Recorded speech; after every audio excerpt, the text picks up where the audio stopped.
UWEAR Paledenium, together to brighter future. Mission.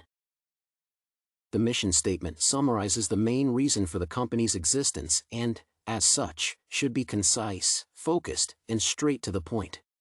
An ideal mission statement offers clear answers to three main questions: what the company does, for whom, and on which scale, in other words, products and services, targeted client population, and scope.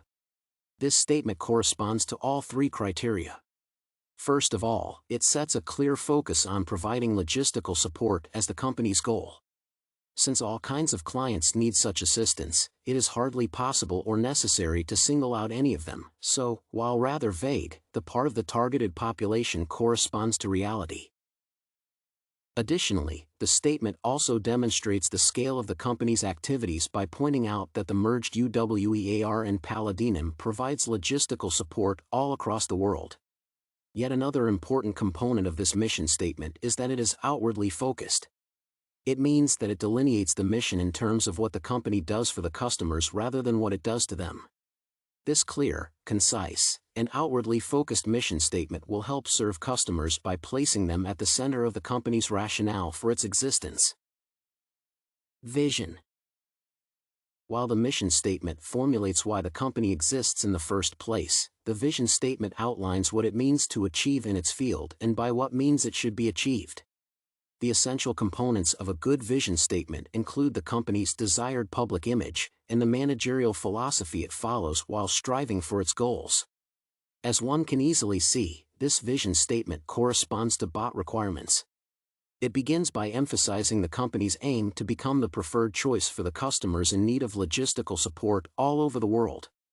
After that, it lists the means by which the company seeks to attract customers, such as rigorous professionalism and work ethics.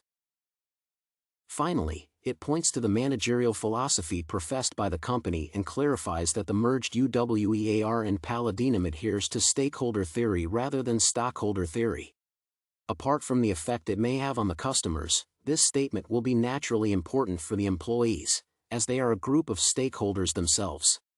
In a tumultuous time immediately after the merger, it is necessary to assure the employees that the company considers their interests. Finally, the vision statement is brief and easily memorable. As such, it will guide the leaders by pointing out what attitudes they need to promote among their subordinates and what goals they have to keep in mind. Values. The values statement is essential for guiding the behavior of the company's employees, as it is responsible for setting a common code of conduct and a set of shared beliefs for the company's entire workforce. This issue is especially acute in the recently merged companies, as friction is inevitable even in the best cases, and doubly so if the corporate culture of the pre-merge companies has notable differences. This values statement stresses integrity, honesty, and openness, which is particularly important to identify the kind of issues and friction that will likely arise between the former employees of UWEAR and Paledenium. Apart from that, it emphasizes accountability to customers and responsibility to stakeholders to support the company's vision statement. Additionally, it stresses the importance of teamwork and mutual support, thus taking a decisive step toward the one-for-all and all-for-one corporate culture of Paledenium with its focus on synergetic efficiency. Thus, the values statement sets the desired end state of the corporate culture in the merged company. It also clearly proclaims the self-concept of business. While not every former Paledenium will swiftly accept the new set of values, this statement formulates the code of conduct to guide the company's employees in no uncertain terms. Communication, management. While it would be easy to communicate the new mission, vision, and values statements to the employees via service email or other means, the technical side of the process is not an issue here.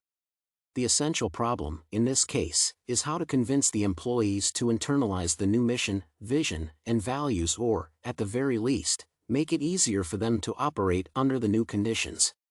This issue is all the more important due to the fact that the new values lean toward Paledenium's corporate culture, but the former employers of UWEAR are much more numerous.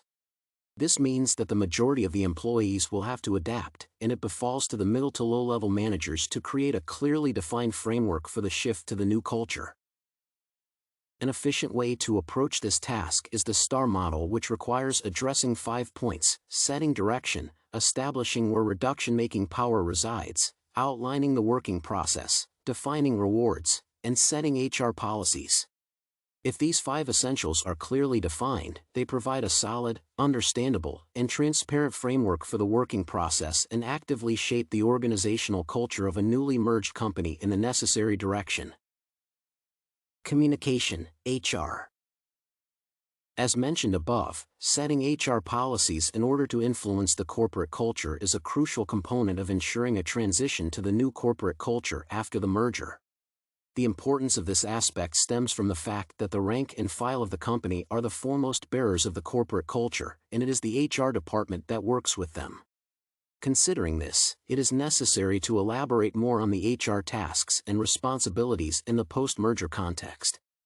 Theoretically, HR should always demonstrate impartiality, but it becomes doubly important after the merger to avoid the development of a winners and losers mentality.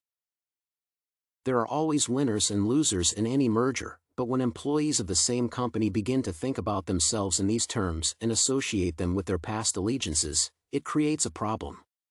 Apart from that, the HR department should be proactive in responding to the employees' concerns, such as position and role or pay and benefits. In essence, what HR needs to do is to answer the question, what do I get from the merger, from the perspective of every employee that remains in the company.